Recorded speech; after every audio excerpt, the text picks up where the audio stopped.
이렇게 귀한 자리에 불려주셔서 너무 감사하고 영광입니다. 러시아의 우크라이나 침공이 이제 정확한 용어고 아마 이제 러시아 우크라이나 전쟁이라고 불러야 될 텐데요. 저는 오늘 그냥 좀 줄여서 우크라이나 전쟁이라고 부르겠습니다. 우크라이나 전쟁을 흔히 3중전의 전쟁이란 말을 많이 씁니다. 그러니까 내전적 성격, 국가 간 전쟁, 또 국제전 이런 이제 세 가지 성격이 있다고들 많이 얘기하는데 러시아 사람들은 이제 흔히 3단계 전쟁이란 말도 많이 씁니다. 이제 1단계 전쟁이 이제 아시다시피 2014년에 이제 유로마이단이 일어나고 이제 돈바스 지역에 이제 내전이 일어났는데 사실은 그 내전에서 러시아계 사람들이 한 15,000명 정도 사상자가 발생했는데 그거는 이제 아프가니스탄 6년 전쟁 사상자와 비슷한 숫자입니다. 그러니까 러시아에서는 전쟁의 시작을 2014년으로 흔히 생각하고 있다. 이제 그런 성격이 있다고 말씀을 드리고요. 우크라이나가 독립할 때 영토는 유럽에서 제일 컸고 인구는 4위였기 때문에 흔히들 이제 독일 통일에 견줄 만한 대사건으로 이제 받아들인 것입니다. 그러니까 이제 우크라이나 인구 4,500만 중에 러시아계가 500만 명인데 크다고 볼 수 있고 또 우크라이나 입장에서 소수라고도 생각할 수 있는데 어쨌거나 500만을 함께 포용할 수 있는 그런 정치적 합의를 이루지 못한 거 이제 결국 이제 그게 발단이었고요. 이제 국가 간 전쟁으로 보면 사실은 이제 양국 관계를 끊기에는 너무 역사적으로 여러 이제 연관 구조가 있는데 이제 흑해 함대가 이제 우크라이나 땅에 있고 또 아시다시피 러시아의 미사일이니 어쩌고 하는 것들은 되게 우크라이나 기반 연관성을 갖고 있습니다. 일각에서 이제 북한 KN-55가 우크라이나 기술이라고 하는데 그게 아마 맞을 것 같습니다. 우크라이나가 워낙 고도의 미사일 기술을 갖고 있고 그런 이제 뗄 수 없는 이제 관계라는 게 이제 전쟁이 됐고요. 이제 아까 원장님 말씀하셨지만 이제 체제 대립으로 가고 있으니까 이 전쟁도 체제 대립의 소산이라고 그렇게 보입니다. 원인은 흔히 많이 얘기하지만 우선 제렌스키 대통령이 들어오면서 돈바스 내전으로 이루었던 민스크 2 이제 프로토콜을 이제 제렌스키가 무효화했고 또 나토 가입을 공식화했기 때문에 이제 일종의 공식적으로 맺었던 신사협정이 이제 깨진 것이죠. 이제 그게 직접적인 원인이 된 거고 두 번째는 푸틴 대통령의 어떤 신유라시아주의적 외교, 그러니까 구소련 지역에 대해서는 고립주의적 외교를 이제 지향하게 됐기 때문에 특히 이제 유라시아 경제연합이라는 게 러시아 경제의 미래인데 사실 유라시아 경제연합이라는 게 러시아 빼고는 나머지 국가들이 인구가 너무 적거든요. 그러니까 4,300만의 우크라이나 시장이 들어오지 않으면 사실상 전망이 없었기 때문에 이제 그런 문제가 있었던 것 같습니다. 그리고 이제 미국과 대립이 상당히 이제 격화됐는데 그건 제가 길게 얘기하지는 않겠습니다. 이번 전쟁에서 논점으로 몇 가지 얘기하는 게 이제 역사 전쟁이냐 하는 건데요.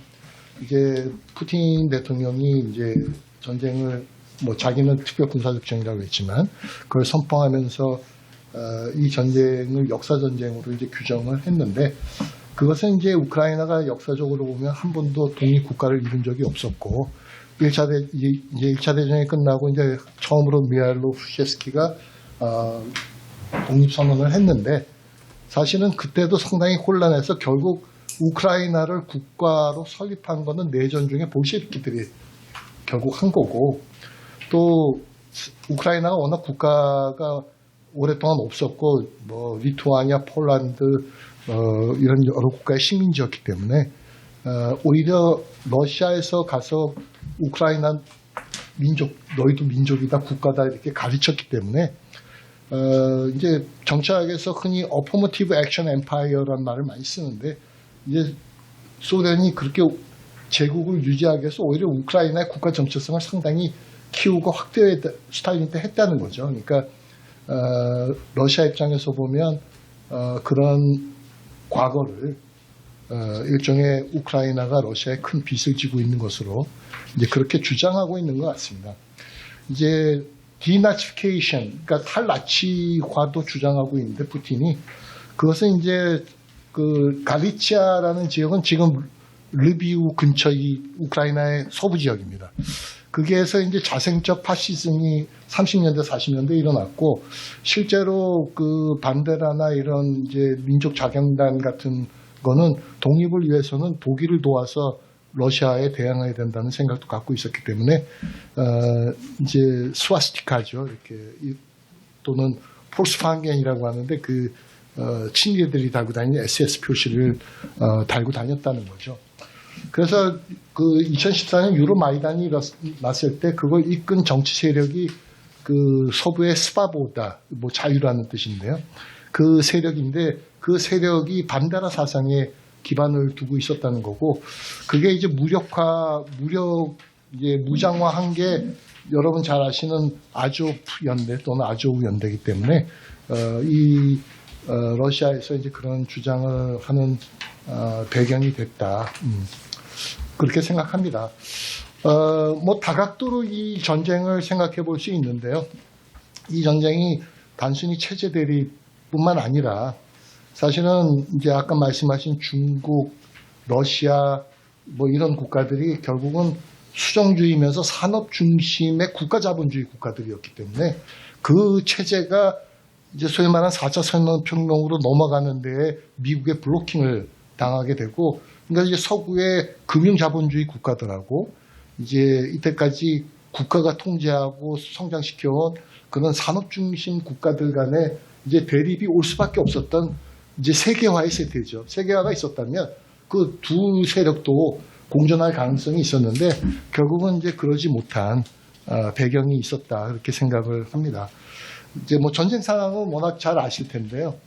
이제 초기에 러시아가 대실패를 하고 전선의 목표를 이제 돈바스 지역과 크림반도를 연결하는 육상 통로 확보에 들어가게 됩니다. 그러면서 이제 9월 달에 하르키우 지역을 뺏기게 됐고, 그게 러시아에서는 대충격이었고, 기억하시겠지만 9월 21일 날 부분 동원령으로 25만 명을 다시 군을 충원하게 됩니다. 그러다가 이제 우크라이나 군의 기세가 올라가면서 이제 11월에 이제 헤르손 시입니다. 헤르손 주 전체는 아니고 이제 헤르손 시를 점령하게 되면서 빼앗겼던 땅의 절반 가까이를 우크라이나가 이제 되찾아오게 됩니다. 이제 이때까지만 해도 이제 아마 시간은 우크라이나 편으로 보였는데 이제 11월 달에 러시아가 대전환에 들어가게 되는데 이제 우선 작전으로는 제대 방어 시스템으로 간 거죠. 이제 제대 방어라는 거는 잘 아시겠지만 최전선에 지뢰를 깔고 이전선에 이제 높은 지역에 공격선을 깔고 그 뒤에다가 지원선을 까는 아주 전형적인 이제 장기전 방식입니다. 네. 그게 들어가게 됐고, 그리고 이제 뭐 기억하시겠지만 바그너 용병 같은 이제 죄수들을 돌려보내고 이제 정규군 전쟁화하는 작전을 이제 돌입하게 된 거죠. 이제 그렇게 된 거는 이미 러시아는 이 전쟁을 서구가 지원하는 한 러시아가 이길 수 없는 장기전으로 보게 된 거고요. 그러니까 이제 이 목표는 서방 무기가 소진되는 것을 기다리는 일종의 war of attrition 간 거죠. 장기 소모전으로 이제 가게 된 거고, 그 이후에 근 1년을 러시아는 이제 한 발자국도 못 나가게 된 거고, 이제 엊그제 젤렌스키 대통령도 이제 11월에 시작한 대반격의 실패를 인정할 수밖에 없는 이제 그런 상황에 있다. 더더욱이 이제 하마스 전쟁이 일어나면서 지금 이제 아시겠지만 미국도 지원 예산 70조가 지금 공화당 강경파 때문에 걸려 있고, 지금 유럽도 70조 가까운 예산이 헝가리나 일부 친러 세력들 때문에 지금 걸려 있습니다. 그러니까 어쩌면 이 전쟁이 시간이 이제는 우크라이나 편에서 러시아 편으로 넘어갔다고도 보이고요. 또 이제 클리치코 같은 이제 키우 시장입니다. 그 올림픽 헤비급 챔피언 출신이죠. 이미 이제 그런 세력들은 젤렌스키가 물러나야 된다는 이제 주장도 내부에서 나오게 된 이제 그렇게 된 것 같습니다. 이 전쟁은 이제 일단은 장기전화 보이는데요. 이제 우크라이나 상황도 있고 러시아 상황도 있습니다. 우크라이나 상황은 아시겠지만 이제 원래는 3월 말이 이제 대선인데 계엄령 하에서는 선거를 못 치르게 되어 있지만 지금 일부 공화당 강경파들이 젤렌스키를 재집권시켜주는 조건으로 협상 압박을 넣고 있거든요. 그러니까 어쩌면 가장 인기 있고 기회에 젤렌스키가 계엄법을 개정해서 선거를 치를 가능성도 있는데 그것도 좀 혼란 요인이긴 합니다.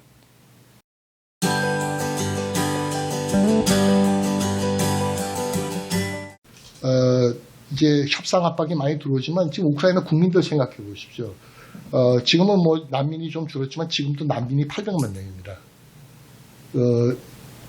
영토 조금이라도 상실되는 협상을 받아들일 수 있는 국민 정서가 아니고 만약에 그런 협상이 시작된다면 젤렌스키 정부도 사실은 버티기 어려운 상황이 우크라이나다.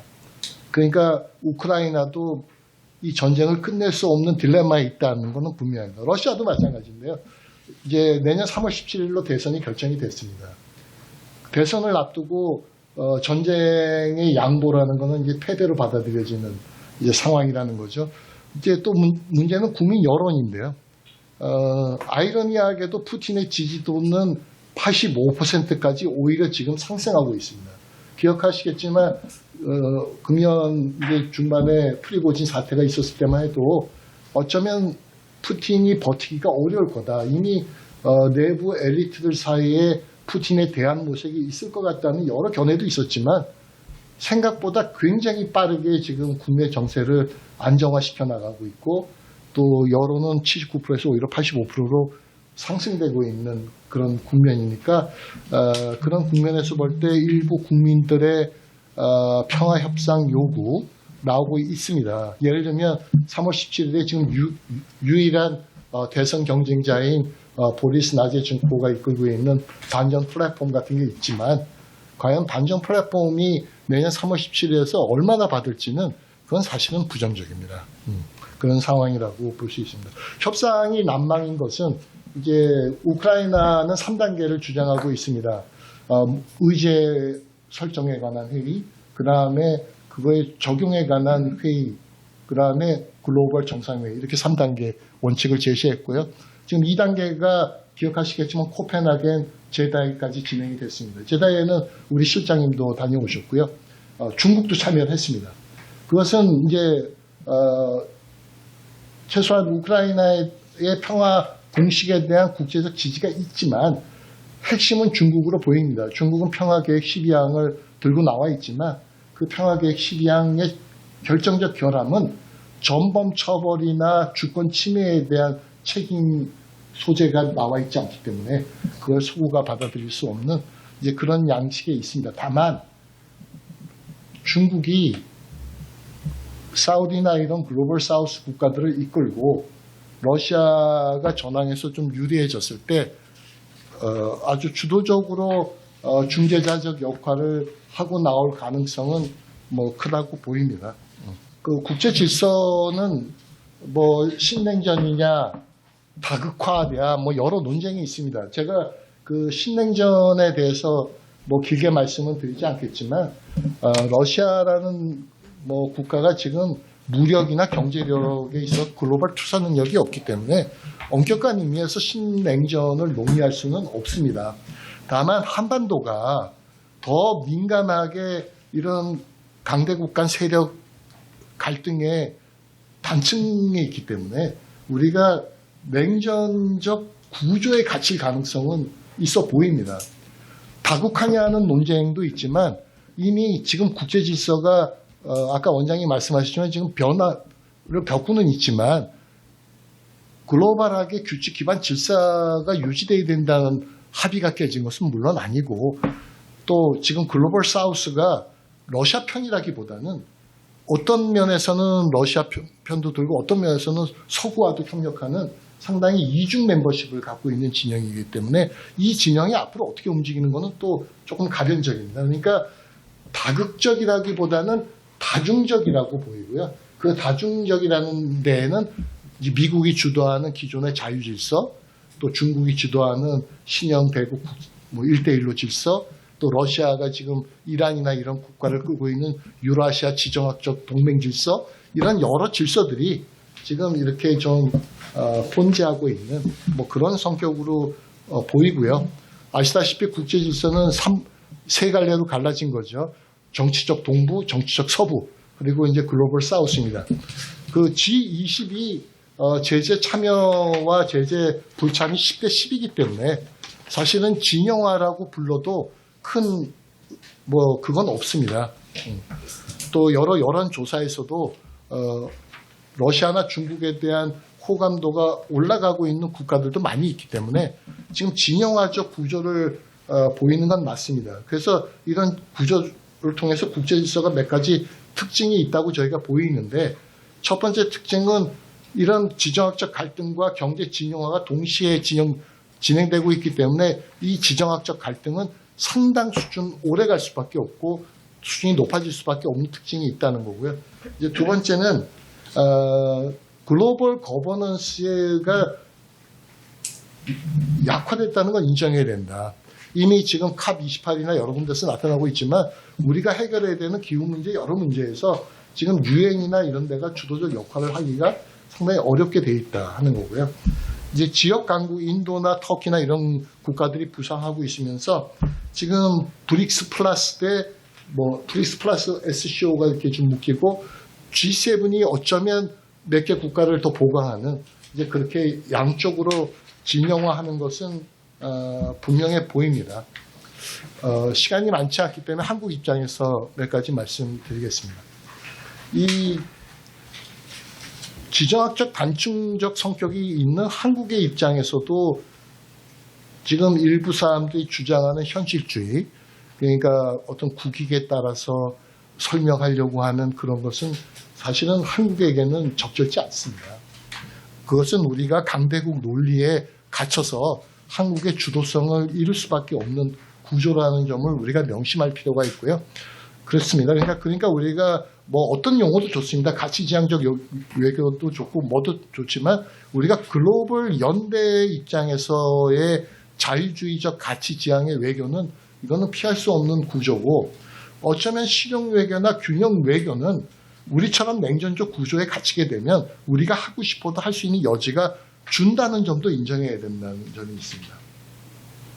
그 점을 저희가 좀 생각해야 됩니다. 다만 우리가 이 중국이나 러시아가 한반도의 안보나 경제에 막대한 영향을 미치고 있기 때문에, 그러면 우리가 그런 데서 파생할 수 있는 여러 문제를 미시적으로 어떻게 관리하느냐, 특히 내부적으로 중국에 대해서 러시아에 대해서 어떤 좌표를 가지고 우리가 아주 관리적 입장에서 잘 움직일 수 있느냐 하는 것은 상당히 연구돼야 되고 또 체계화돼야 되는 문제가 있습니다. 거기에 굉장히 힘을 기울여서 우리가 뭔가를 이제 개발해야 된다 하는 것이죠. 그래서 저는 이제 몇 가지를 저희가 조금 이제 생각해 봐야 되는데요. 이제 첫 번째는 한미 관계와 지금 한러 관계가 100% 연동하고 있습니다. 그렇게 되면 저희가 또 러시아를 관리하기가 굉장히 어렵습니다. 그러면 미국도 인정할 수 있고 또 한국의 국익에도 맞는 문제는 결국 북핵 문제입니다. 우리가 그 미국과의 어떤 토론과 합의 속에 우리가 러시아하고 북핵 문제의 소통을 어떻게 해나갈 수 있는 메커니즘을 가질 수 있느냐 하는 문제는 굉장히 중요한 문제로 보입니다. 그거는 미국의 국익에도 굉장히 맞아 보이는데요. 미국이 지금 두 개의 전장을 갖게 되고 어쩌면 거기에다가 이제 미국의 인태 전략이 만약에 지금 러시아 때문에 추동력을 잃을 가능성이 있다면 한국이 그런 점을 보완하고 도와서 우리가 그런 점을 메꿔 나가는 건 우리 국익에도 맞는다는 점을 검토해 볼 필요가 있는 것입니다. 두 번째는 우리 대외 경제 전략인데요. 이 정부 들어와서 우리가 이제 그 기존에 우리가 갖고 있던 여러 북방 전략, 남방 전략을 이제 폐기하게 됐는데 인태 전략이라는 거는 말씀드리기 죄송하지만 굉장히 좀 어려운 점을 갖고 있는 거죠. 뭐냐면 인태 전략의 태생이라는 걸 누가 얘기하더라도 반중적인 성격의 전략에 우리가 호응하는 전략이라는 본질적 성격을 우리가 무시하기 어렵습니다. 그러니까 우리가 이런 인태 전략 속에서 우리가 갖고 있는 대외 경제 전략을 조응할 수 있게 우리가 조금 창의적 전략을 구성해야 된다는 거죠. 예를 들면 중앙아시아나 이런 데가 빠져 있어요. 빠져 있는다는 거는 그 국가들이 러시아 영향권이기 때문에 빠져 있는 겁니다. 그런데 지금 세계에서 가장 역동적으로 움직이고 있는 경제 회랑 중에 하나는 인도가 아프가니스탄을 통해서 중앙아를 통해서 터키까지 연결하는 서던 이코노믹 코리도의 물류와 지금 경제 회랑을 확대해 나가고 있는 것입니다. 그게 가만히 보면 우리가 옛날에 생각했던 남방 경제권의 게이트웨이고요. 또 인도는 우리가 대중국 의존성이나 여러 가지 측면에서 생각할 때 굉장히 전략적인 국가입니다. 그러니까 우리가 인도하고 아세안에 대해서 인도와 아세안이 물론 러시아에 대해서 중립적 입장을 갖고 있지만 우리가 인도하고 아세안을 어떻게 연결하고 특히 중화나 이렇게 생겨나는 회랑을 이용할 것인가. 러시아를 배제하더라도 저는 그걸 서남방 전략이라고 생각하는데 서남방 전략에 대한 구상도 필요하고 인태 전략 안에 그러한 전략들이 저는 반영돼야 된다고 그렇게 생각을 합니다. 이제 세 번째 제일 중요한 점이 이제 우리 요새 핫 이슈가 경제 안보잖아요. 결국 이제 경제 안보 속에서 지정학적인 리스크를 어떻게 관리하는 거를 녹여내야 되거든요. 이건 단순한 공급망 리스크가 아니지 않습니까? 그래서 그런 여러 가지 핵심 광물, 중간재에 대해서는 저희가 IPF나 이런 걸 통해서 해나가고 있지만 핵심 광물에 대해서는 지정학을 고려한 새 전략이 필요하다. 이 얘기 좀 길어서 혹시 나중에 기회가 있으면 말씀드리겠습니다. 감사합니다. 네, 감사합니다.